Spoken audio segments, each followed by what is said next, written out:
Alhamdulillah, alhamdulillahi rabbil alameen, wassalatu wassalam ala rasulina Muhammad al-Amin, wa na'udhu billahi minash shaitanir rajim, bismillahir rahmanir rahim. Welcome back to this discussion that we've been having with regard to Javed Ahmed Ghamidi's counter-narrative on religion and the state in Islam. This discussion, as we've been going through the last many sessions, has looked at the traditional narrative of this relationship between religion and state, and then Ghamdi's critique of that narrative. This critique articulated in an article back in 2015 or so, and then a series of lectures that year that expounded on many aspects of that critique. In particular, there are 10 points that he goes over. 10 points where he expresses a counter-narrative to how we have traditionally understood these ideas, these concepts within Islam that have an impact on the relationship between the state and religion, the state and its constituents or its citizens. Up to this point, we've gotten through 5 of them. The last point that we discussed was this idea that while certain offenses, religious offenses, within Islam are punishable, right? And what are those religious offenses? It is shirk, the association of partners with God. It's kufr, it's the rejection of truth that you know to be truth. It is apostasy, it is leaving the Islamic faith. That those are religious offenses, grave offenses, and punishable offenses, but in Ghamdi's view, not punishable by a human being. That they are punishable by God, and that God will punish them in the afterlife or during the era of prophets and messengers, which has now ended, God would punish through his messengers. Right?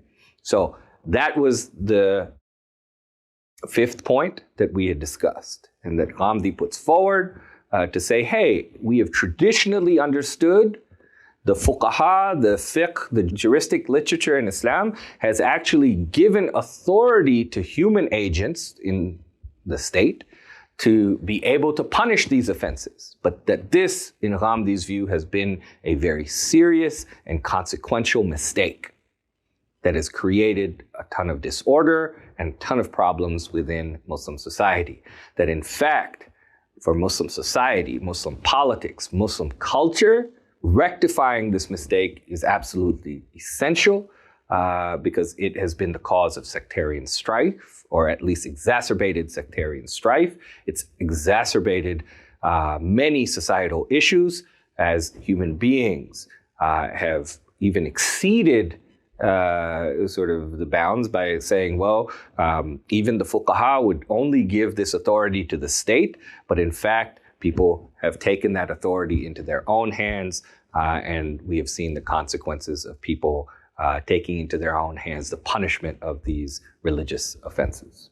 Okay, so that was the 5th point. In this session, we're going to spend the next 20, 25 minutes or so discussing the 6th and the 7th point. And the 6th and the 7th point that Ghamdi Saab raises are related to the idea of jihad. Both of the points, idea of jihad. So he says, with regard to this, he says, look, there's absolutely no doubt that jihad itself, right, fighting in the way of God, armed struggle in the way of God, right? He's speaking about jihad here, not in kind of the metaphorical sense or in the sense of jihad an-nafs that sometimes will be present within our Islamic literature. He's speaking of jihad as armed struggle here. He says that there's no doubt, he says, that jihad is a directive within Islam, that exists. There's no doubt. The Quran requires, he says, its followers, if they have the capability, requires Muslims that if they have the capability, they must have the capability, right, to fight against oppression and tyranny, right, to fight against zulm, right, to fight against oppression and tyranny.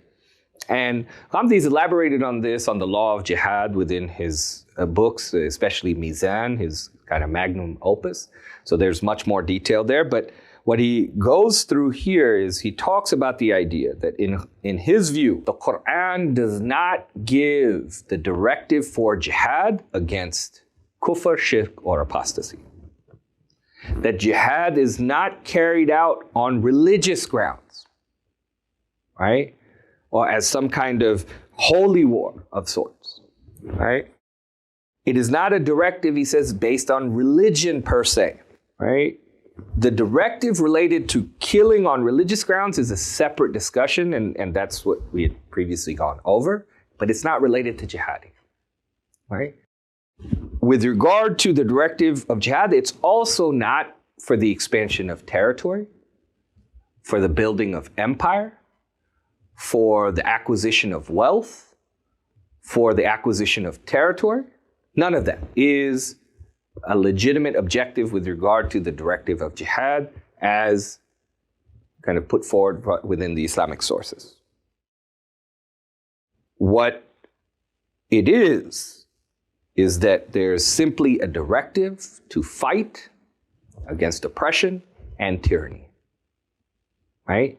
You have a directive to help the oppressed, just like in the case of penal laws or criminal laws, which we had previously discussed, right?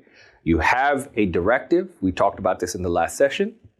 The state has a directive to punish violators, right, of other people's rights. To punish people who have oppressed other people, right, in that societal context, by either violating their rights or violating their life, their honor, their wealth.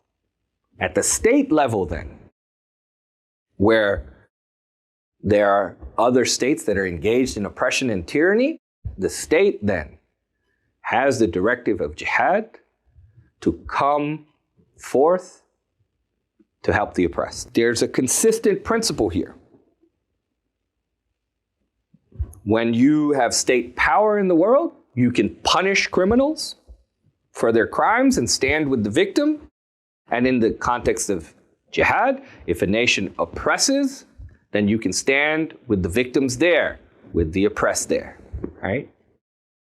This exercise of violence and armed struggle and fighting, this exercise of violence in the context of jihad, in the context of criminal law, occurs to side with and to help the victims.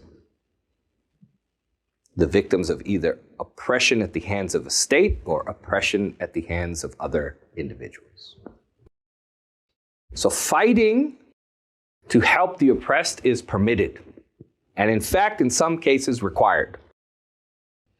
In the Quran, the primary reason for this directive of jihad is to curtail persecution. The Quran has not used, according to Ghamidi says, the Quran has not used the words oppression and tyranny.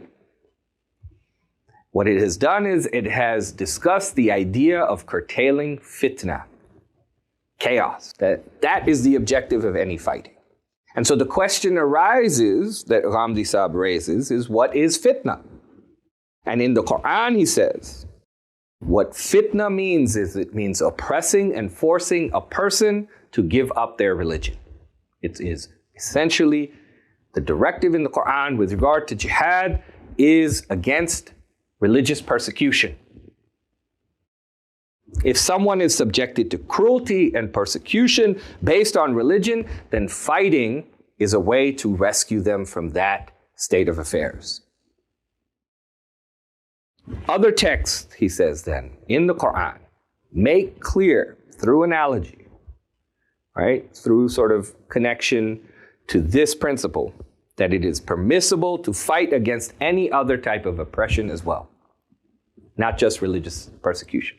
According to Ghamidi, the original directive, original rule is to end religious persecution, but by extension, that rule applies to all other types of oppression and tyranny. So that's point number one, that jihad, the directive of jihad, is against religious persecution and by extension against any other type of oppression and tyranny. In addition, he says we have to be clear, Muslims have not been given this directive in their individual capacity. Rather, it is in their collective capacity. right? This is not like their daily prayers or fasting in Ramadan, right? Where those are individual directives to the individual. This is given to the Muslim collective. Religious persecution is a type of rebellion against God. And the Quran has made this clear all throughout its text, that God's scheme is given to humans freedom to make their own choices, that he could have very easily, he says in the Quran, that he could have very easily allowed everyone to become a believer. But instead, messengers who were sort of concerned with the fact that people were not necessarily believing, etc., God says, no, I could have made everyone a believer, but I didn't. I gave people free will. I gave them freedom to make choices. So you don't need to worry about outcomes. You need to worry about that process of conveying the message, because I've given freedom. That there is no coercion in religion. Quran says that truth will stand out from error. There's no coercion there. Hence, because there's no coercion, because people have freedom, because this is a right that God has given, religious persecution, forcing people to accept or reject religion, is essentially declaring war against God. It means taking away a fundamental right that God has given to people. And as Ghamidi notes, that directive for jihad is to help rescue people who have been put in that position, who are persecuted in that way. And by extension, by analogy, other types of oppression and tyranny as well, to help them. And he says, while there's much talk about jihad in the world, the truth is that sadly, people want to talk about jihad against persecution. But when that persecution actually exists, particularly religious persecution, there's rarely any talk.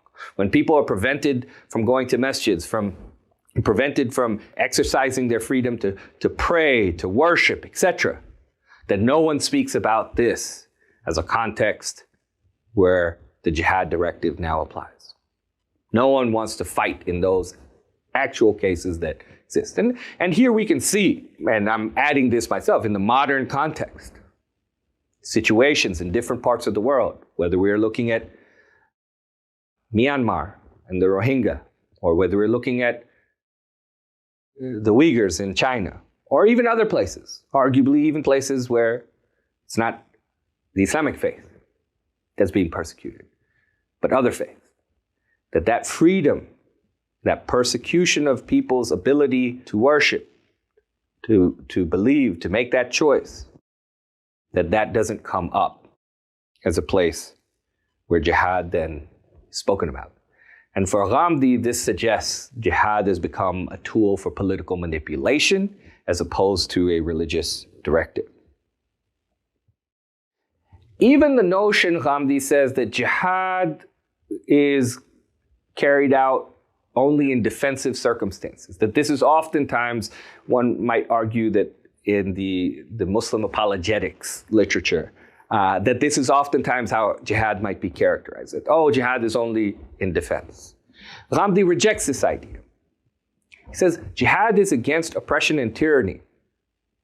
Aggression can be a type of oppression, right? So certainly in those defensive contexts, jihad could be engaged, but you can defend against it there, right? But if you don't need to wait to be attacked in order to engage in jihad with regard to an oppression that's occurring by a nation against others, right? Like, it doesn't have to be defensive. It can be offensive. You're addressing a situation of oppression and tyranny that exists. There's some country, he says, in the world that's slaughtering people, or people are being prevented from praying or practicing their faith. You don't need to wait for them to come and attack you in order to raise the banner of jihad. The banner of jihad is raised to address oppression, to address tyranny, or can be raised, right, if people have capability. And it is for the collective or for the system that's organizing society to make these decisions, whether it's the state or in the past tribal orders, to make the decision whether they have the capability to do this, the capacity to do this, etc. It is not for the individual. It is not for a group of Muslims to make that decision of whether jihad should be engaged in and make that decision on behalf of everyone else. That, Ghamidi Sahib says, is a type of anarchy. It is only the right of the governing polity to make that decision with regard to jihad. As the hadith from Bukhari says, a Muslim ruler is the shield of the people. War can only be carried out under him, and people should seek his shelter.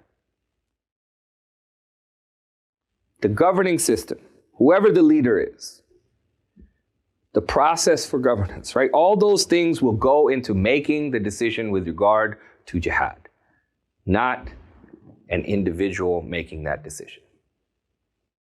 So that's the sixth point. With regard to jihad, its parameters, the fact that jihad is for ending oppression, ending tyranny, that it is a directive to the collective, not to the individual. That's the sixth point. The seventh point also relates to jihad, and here it talks about the ethical requirements of jihad. What Ghamidi Sahib says is that the directive of jihad, right, is for war for God's cause, right? The directive of jihad in Islam is for war for God's cause, but this cannot be waged while disregarding the ethical requirements or moral considerations that come up during warfare. You cannot surpass ethical limits within the engagement of jihad. And in fact, even in situations, the Quran talks about situations, Ghamidi Sahib says, that where Muslims are being persecuted, but you have a treaty with the nation that's doing the persecution. You cannot take action there. You would first have to withdraw from that treaty or let the treaty's terms end before you engage. Even those people that God determined would be punished on earth, that Itimam al-Hujjah had been completed, that the proof had been completed on them, that truth was manifest, that they were now rejectors of truth while accepting that it was true. Even some of those people had treaties with the Prophet, peace be upon him, and the Prophet was told to hold off until those treaties had come to completion before engaging in war with them. Ethical and moral principles are always paramount. As a result, what Ghamidi Sahib says is, it is bearing this in mind, the most important thing is that it is absolutely clear that jihad can only be against combatants. Only against those who raise or take up arms against you. The primary ethical principle that it arguably exists everywhere is to not violate the sanctity of life. This is a supreme human right, as Ghamidi Sahib says, above all else, of tremendous value. In fact, the Quran has said that if you unjustly kill somebody, it is as though you have killed all of humanity. That it's at that level. Only when someone picks up a weapon against you do they become a legitimate target for your violence against them. If someone attacks you with the tongue, then you can only respond with the tongue. So here he raises the issue of the Taliban. Part of the justification that they gave for why they shot Malala, they said she had raised the propaganda against them with her tongue. But Ghamidi Sahib says, in that situation, you do not have the right to raise weapons against her. You have the right to raise a propaganda against her, to speak with your tongue against her. All right? Even in a scenario where someone is on the battlefield fighting you and they drop their weapon, they say, okay, we're done. We're no longer fighting. They put their weapons down. That person becomes a non-combatant, even on the battlefield. You cannot kill them. You can take them prisoner, but you cannot kill them. Those are the ethical limits with regard to jihad. They are a non-combatant in that moment. It would be unjust to kill those who are not actively fighting against you. The Prophet has forbidden the killing of women and children. Oftentimes, women and children in pre-modern times, in ancient times, in medieval times, that they would accompany fighters to the battlefield. They were non-combatants. Many times those women would be on the field, encouraging and pushing the fighters to fight harder, they were, in that sense, helping the war effort. They were still non-combatant, according to Islam. Jihad could not be waged against them. They could not be killed, they could not be fought, right? Even if they were playing a supporting role. So what are the key points here? What are the key points here in these discussions that we've had? The sixth and seventh point, relating to jihad, the key points are this. Jihad is against oppression and tyranny, number one. The jihad directive is not given to Muslims in their individual capacity, but in their collective one. So their governing authorities are going to make the decisions in this regard. All ethical limits must be obeyed in the context of jihad. You cannot kill innocent people. You can only take up arms. You can only engage in jihad against combatants, as long as they remain combatants. They leave their weapons, they drop their weapons, they choose to surrender, they are no longer combatants, even if they're on the battlefield. You cannot make this argument, Ghamidi Sahib says, that, people are giving their taxes or their wealth to support the war. Or on the battlefield, they're pushing the war propaganda or using their words to encourage fighters. No, they are still non-combatants. Islam does not give the right to kill them, nor do moral standards, he says, nor does international law, frankly. But Islam itself does not. And the reason that he raises these points is because, in his view, there have been serious transgressions in this regard. Serious transgressions with regard to both how jihad is understood as to what its objectives, where it can be engaged in, and how it's carried out, and in terms of the ethical limits that have been transgressed in this regard. So those are the sixth and seventh points. Inshallah, in future lectures, we'll get to the eighth, ninth, and 10th points. Wa akhir ad-da'wa walhamdulillahi rabbil alameen.